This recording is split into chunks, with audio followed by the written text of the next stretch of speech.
Kenalan lewat aplikasi cari jodoh. Siko Betino berusia 18 tahun di Oku Selatan diperkosa kenalan di kebun jagung. Mak ini pelaku berhasil diringkus polisi. Berapa umur kau?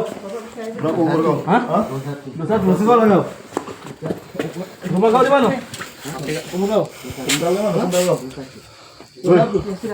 Lanang yang beralamat di Desa Simpang, Kecamatan Simpang berinisial AW, diringkus polisi sudah mengeruda paksa wanita di kebun jagung.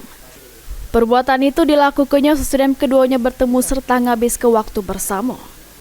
Awalnya kedua sejoli ini berkenalan melalui aplikasi cari jodoh, sehingga mereka menjalin komunikasi di dunia maya.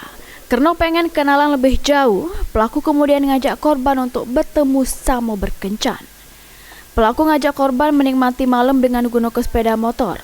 Namun di perjalanan, pelaku gawak korban ke salah sikok kebun jagung di Desa Karang Agung, Kecamatan Simpang, Martapura. Sesampainya di kebun jagung, pelaku kemudian ngancam korban sama nyekek leher korban serta menutup mulut korban sehingga korban lemes tak berdaya.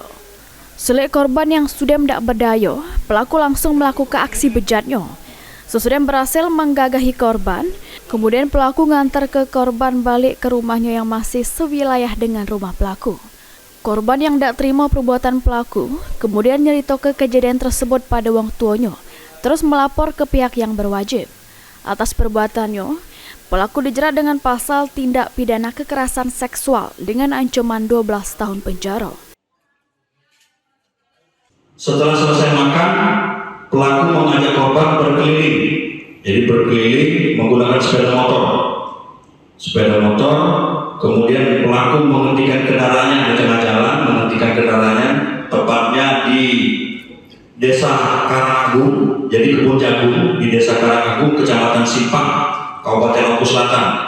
Memberhentikan kendaraannya, kemudian melakukan tindakan kekerasan terhadap korban dengan menarik tangannya hingga terjatuh, kemudian menindih korban, kemudian mencekik leher dan tangan kirinya menutup muka atau mulut dan hidung sehingga tidak bisa bernapas. Kemudian setelah tidak bisa bernapas dan sedikit jatuh pingsan, kemudian pelaku mulai melaksanakan aksinya, yaitu melakukan pemerkosaan. Dari Oku Selatan, Sri Fitriana, PAL TV.